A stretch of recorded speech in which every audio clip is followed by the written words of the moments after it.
လေသူ့တပည့်နှစ်ယောက်နဲ့ရက်နေတဲ့ကမှာဘာသူဖြတ်လာလဲယေရှုဖြတ်လာတော့ယောဟန်ကသူ့တပည့်ကိုသူ့တပည့်ပဲလုပ်သလားယေရှုကိုပြပေးလားဆရာကောင်းတော့ကျွန်တော်တို့ဘဝမှာလည်းမှတ်တာကျွန်တော်တို့အားလုံးကယေရှုကိုပြပေးရမယ်တခင်ယေရှုလောက်လိုက်လာတဲ့ယောဟန်ရဲ့တပည့်နှစ်ယောက်ကိုတခင်ယေရှုကကြည့်ပြီးဘာလို့လဲလို့မေးလိုက်တော့ဒီနှစ်ယောက်ကဘာပြောလဲကိုတော်ပဲမှာနေတာလေအဲ့ဒီနေရာမှာခင်ဗျားနဲ့ကျွန်တော်တို့ဆိုခင်ဗျားဘာဖြေမလဲတခင်ယေရှုကမင်းမယ်လေဘာလို့လဲလို့မင်းကျုပ်တို့ဘာပြောမလဲကိုတော်တိုက်တလုံးကာသင်္ဘောချတစီပတ်စံတော့ဗန်တိုင်းမှာဘလောက်အဲ့ဒီတပည့်နှစ်ယောက်ကဆရာကောင်းတယ်နော်ကိုတော်ကိုပြပြီးတော့သူတို့ကိုတော်ကိုပဲစိတ်ဝင်စားတယ်ဘာလို့လဲလို့ပြောတော့ဘာမှမမေးကိုတော်ပဲမှနေတယ်လေကိုတော်ရှိတဲ့အရာကိုလိုက်သွားပြီးကိုတော်နေတဲ့နေရာမှာသူတို့ရောက်တဲ့အချိန်မှာ10 နာရီမနေ့10 နာရီတော့ကိုတော်နဲ့ပျော်မွေ့ပြီးနေလိုက်တာညအထိရောက်သွားတယ်ဒီနေ့ကျွန်တော်တို့ခရစ်တော်နောက်လိုက်တာဘာရခြင်းလို့လဲခင်ဗျာခရစ်တော်နောက်လိုက်တာတခုခုများရခြင်းလို့လိုက်နေရင်တင်သခင်ပေါ်မှာထားတဲ့နှလုံးသားမဟုတ်ဘူးနော်ခရစ်တော်နောက်လိုက်တာကျွန်တော်တို့လေခရစ်တော်ခံတယ်လို့ခံဖို့ပဲခရစ်တော်စံတယ်လို့စံဖို့ပဲလိုက်နေတာလောကမှာစိတ်ခံဖို့မဟုတ်ဘူးကျွန်တော်ဒီနေ့ထိကျွန်တော်ကြီးပွားချမ်းသာဖို့ကျွန်တော်မလုပ်စားဘူးကျွန်တော်ခရစ်တော်နောက်လိုက်တာစလိုက်တဲ့နေ့တွေကကျွန်တော်အမျိုးတွေပြောတာမင်းယေရှုကိုလက်ခံရင်အိမ်ကထွက်သွားကျွန်တော်ယေရှုကိုလက်ခံတာကောင်းကြီးရမယ်ဆိုလို့လက်ခံတာလားအိမ်ကမောင်းထုတ်ခံတာကိုဆုံးဖြတ်ပြီးခံခဲ့တာလားနေယေရှုကိုလက်ခံရင်တဲ့အမျိုးကနေထုတ်တယ်တဲ့အိမ်ကထွက်သွားကျွန်တော်သိတယ်ယေရှုကိုလက်ခံရင်ကောင်းကြီးရမှာမဟုတ်ဘူးလောလောဆယ်မောင်းထုတ်ခံရမှာကျွန်တော်တို့လူမျိုးတွေယေရှုကိုလက်ခံကောင်းကြီးရတာလားမောင်းထုတ်ခံရတာလားအဲ့ဒါကိုကျွန်တော်ကြိုသိပြီးမှကျွန်တော်ဆုံးဖြတ်ချက်ချတယ်ဘာကြောင့်မို့လဲကျွန်တော်လည်းကျမ်းစာတွေကောင်းကောင်းတက်ပြီးနားလည်ပြီးဆိုမှအမျိုးကြားလည်းပြန်သွားတာလေရောက်တော့အမျိုးတွေအားလုံးအစည်းအဝေးတိုင်းပြီးကျွန်တော်ကိုဆုံးဖြတ်ခိုင်းတယ်နင်အဲ့ဒီယေရှုကိုလက်ခံပါလားငါတို့အမျိုးကိုလက်ခံပါလားဒါနဲ့ကျွန်တော်အမျိုးတွေတလောက်အများကြီးတိုင်းတယ်မေးတယ်လေအမျိုးတွေလို့ကျွန်တော်ငရဲသွားရင်ခင်ဗျားတို့ကယ်မလားဆိုတော့အဲ့ဒါတော့ဘယ်ကယ်နိုင်မလဲမကယ်ဘူးဆိုရင်ယေရှုကယ်တယ်လို့ကျွန်တော်ယေရှုပဲလက်ခံမယ်လို့ပြောတော့နင့်ဟောတဲ့ရေပိတ်လိုက်ပြီတဲ့ဟုတ်လားယေရှုနောက်လိုက်တာတခုခုရဖို့လိုက်တာလားမဟုတ်မထားပါတော့ကျွန်တော်တို့တခင်ကအရင်စံတာလားအရင်ခံတာလားခံတာခံပြီးတဲ့အခါမှထမြောက်ပြီးတော့ဟောအပေါ်မှာဘာလုပ်လဲစံတာခမဲတော်ရဲ့လက်ရဘက်မှာထိုင်ပြီးစံတာဤကောင်မောင်မများဒီနေ့ကျွန်တော်တို့လိုက်နေတဲ့တခင်ကလေလောကကြီးမှာဘယ်ပုဂ္ဂိုလ်မှမအောင်ခဲ့ဘူးနော်တခင်ယေရှုခရစ်တော်ပဲလောကကိုအောင်သွားတဲ့တခင်အဲ့ဒီတခင်နောက်ကိုကျုပ်တို့လိုက်နေတာဘာရဖို့လဲဘာရဖို့မဟုတ်ဘူးကြွယ်ဝချမ်းသာဖို့လည်းမဟုတ်ဘူးကြွယ်ဝချမ်းသာအောင်ခင်ဗျာနှလုံးသားမာပြီးလိုက်နေလဲတင်မာတယ်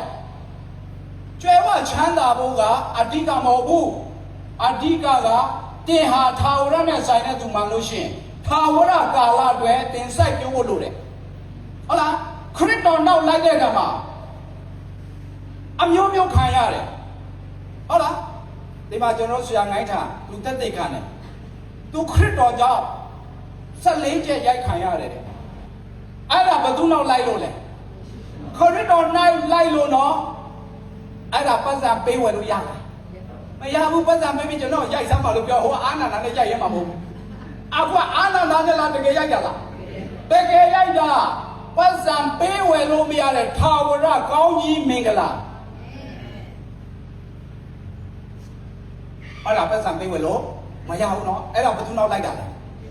သူခရစ်တော်နောက်မလိုက်ဘဲနဲ့သူရောက်တဲ့အရက်ကနေမြကြီးနာဒါရရဲ့လာခဲ့လို့ရှိရင်သူလွတ်လားလွတ်တယ်အနောက်ကားကိုပါညာကြတော့သူပြန်လှည့်သွားတာ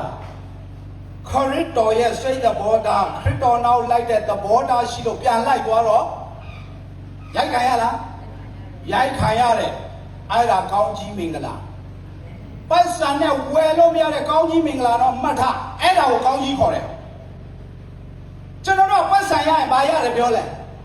ကောင်းကြီးရတယ်ကံပြကျမ်းစာမှာပတ်စံကိုကောင်းကြီးတော့တလုံးဝမရေးဘူး ပတ်စံကိုငွေလို့ရေးတာငွေရခြင်းလားငွေရှာဖို့ယေရှုကိုယုံပြီးယေရှုနောက်လိုက်ရတာကြွယ်ဝဖို့ချမ်းသာဖို့ရှောက်အောင်နဲ့ရှက်ဖို့ကောင်းတယ်ယေရှုနောက်လိုက်တာကြွယ်ဝဖို့ချမ်းသာဖို့မဟုတ်ဘူးယေရှုနောက်လိုက်တာကျွန်တော်တို့ကခရစ်တော်ရဲ့ကိုယ်စားတွေဖြစ်တယ်ခရစ်တော်ကစိတ်ချလို့ထားခဲ့တာသူခံတယ်လို့သူခြေရနင်းနေတာဖြစ်တယ်လို့သူဖြစ်တယ်လို့ကျွန်တော်တို့ကိုဖြစ်ဖို့စိတ်ချလို့ရွေးထားတာဒါကြောင့်မှတ်ထားကျွန်တော်တို့သခင်ရဲ့ခြေရာကိုနင်းနေတဲ့၍ဘာစီးသားမှကျွန်တော်တို့စီးသားလို့မရဘူးတခင်ကပန်းတိုင်ရောက်အောင်သွားပြီးကျွန်တော်တို့လည်းပန်းတိုင်ရောက်အောင်တခင်ခြေရာနင်းပြီးသွားနေတာကျွန်တော်တို့ဘယ်သူမှစီးသားလို့မရဘူးကျွန်တော်လည်းခဲနဲ့ပေါက်ခံပြီးပြီအုံးဒီခဲနဲ့ပေါက်ခံတာတော့ကျွန်တော်အခုနိုင်ငံရေးကောင်းသွားကြည့်မှာတဏီနယ်မှာကျွန်တော်ပေါက်တဲ့အုံးဒီခဲဘယ်လောက်များလဲဆိုရင်ဖုန်ကြီးအယောက်80ပေါက်တာမုံရွာစာတင်တိုက်ကဖုန်ကြီးတွေမေတ္တာရှင်တွေနော်မုံရွာစာတင်တိုက်ကလာပြီးပေါက်တာကျွန်တော်နေတဲ့တဲလေးကထက်လဲနဲ့မိုးထားတဲ့ထရံအဆွေးနဲ့အောက်ဖို့အဟောင်းကနေတဲတဲ့လူတဲပေါက်တဲ့လူပေါက်နှလုံးယောဂရှိရင်သေသွားဖို့တော့မှဖြစ်နိုင်တဲ့အချိန်တွေဘလောက်များလဲတော့အုံးဒီခဲကျုံည9နိုင်ကနေပေါက်တာ12နိုင်လောက်ဒီပေါက်တော့ကျွန်တော်တယောက်ရှိတယ်ရာနိုင်ဝင်းဆိုတာရှော်တော်ခါကသူကတော့စစ်ထွက်နည်းနည်းထိုင်ပြီးအာလူပေါက်ပြီးတော့တိုက်ပွဲလုံးကဘက်လို့တွဲတာအခုခဲနဲ့ပေါက်တော့မင်းအရှိအထွက်လို့ပြောတော့ကျုံမထွက်ရဲဘူးတဲ့အဲ့ဒါနဲ့ကျွန်တော်ဥဆောင်နေဆိုတော့ကျွန်တော်အရှိအထွက်ရတာဒီဘက်ကျတော့ခြံဝင်းနဲ့ကျတော့ဘောက်ခွဆယ်လက်နဲ့ပြင့်နေတာထရမှာထိတာလေဖုံထရနဲ့ပေါက်သွားရင်ကျွန်တော်တို့ထိနိုင်တဲ့အချိန်ဒီဘက်ကတော့လမ်းနဲ့နီးတော့အုံးဒီခဲနဲ့ဒီဘက်ကလည်းနီးတော့အုံးဒီခဲနဲ့နှစ်ဘက်ကအုံးဒီခဲနဲ့ပေါ့တစ်ဖက်ကဘောက်ခွနဲ့တစ်ဖက်ကသူများအိမ်အဲ့ဒါနဲ့ဘောက်ခွနဲ့ပြစ်တဲ့ဘက်ကတကားရှိတာ9နိုင်လောက်ကနေစောင်းနေည7နိုင်ကြီးအလာဘလူတရေစီးတယ်လို့ပဲနော်တပ်ပလိုက်မယ်မီးရှို့ပလိုက်မယ်အော်ပြီးမှဆဲပြီးမှပေါက်တာဟဲ့တုံတိုင်းဒါပဲအဲတလုံးမှကျွန်တော်နေတဲ့တဲပုတ်တယ်မရောက်လာဒါနဲ့ကျွန်တော်လည်းသူများပေးထားတဲ့တနခါတုံးတွေလေအဲ့ဒီနေရာတနခါပေါ်တာဟောကျွန်တော်မိမပွဲတနခါတုံးမောပါဟောအဝတ်ဆောင်တခါလည်းပွေပြီးမှလေယေရှုနာမနဲ့ဘုရားသခင်အလိုမရှိငါ့ကိုခဲတလုံးမှမထိရတော့တကားဖွင့်ပြီးမှထွက်သွားတာစွန့်ကျက်အဖြူနဲ့ပေါင်းပြီးရှော့ပဲအဖြူနဲ့အယံပူရာယုံဒါနဲ့သူကအနောက်ကလိုက်ပြီးကျွန်တော်တို့သူများအိမ်ထဲဝင်သွားလိုက်အဲ့ဒီကရဲ့အိမ်မှာဗမာအိမ်လေကျွန်တော်တို့ဒီမှာပုံပြနေပြောလာတော့ကျွန်တော်တို့မိဖို့ကြောင့်လည်းမဖွက်ထားပေးတာကျုပ်တို့ရွာအင်မတန်ရိုင်းတာလေသူတို့ရိုင်းတယ်လို့ပြောလေပိုလန့်လေနတ်ဆိုးဘူးတယ်လို့ပေါက်နေတာ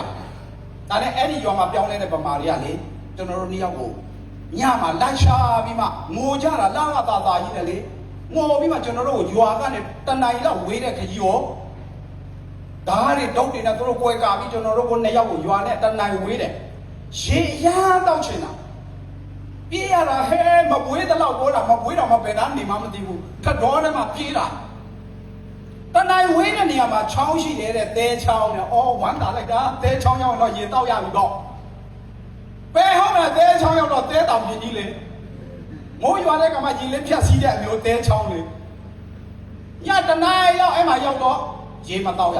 သဲတောင်ပြင်းမှာပဲကျွန်တော်တို့ရောက်အိတ်ခဲ့ပြီးဟိုပို့တဲ့ပြန်သွားပြီကျွန်တော်လာတာလာရုပ်ချီပြီးဘုရားသခင်ဒါမျိုးနေရာကျွန်တော်စီးပွားရေးဆိုဘယ်တော့မှမလာဘူးကိုတော့ကြောက်လာတာတော့အခုသိမလို့ခံစားရတာအဲ့ဒါသဲတောင်ပြင်းမှာတနိုင်လောက်အိတ်ပြီးလာတယ်လမ်းလျှောက်ပြီးမှတောင်းချောင်းမိုးလင်းတဲ့အထိလမ်းလျှောက်တာမနဲ့မိုးလင်းတော့ဟိုအလုံးတရားနာမှာလာထွက်တာအဲ့ဒါမှဆိုင်ဒီဇိုင်းတွေ့တော့ရေနဲ့ပလင်းဝယ်ပြီးလာမယ်မှာငုံတုံးထိုင်ပြီးမှလေရေငတ်တာတညလုံးအဲ့မှာအဝတ်တော့အဲ့ဒါဒုက္ခလားကောင်းကြီးလားကောင်းကြီးယေရှုနောက်လိုက်တယ်ဆိုတာပတ်စံရတော့ကောင်းကြီးလို့မအော်နဲ့ကောင်းကြီးထဲမှာပတ်စံကတမုံပဲပါတယ်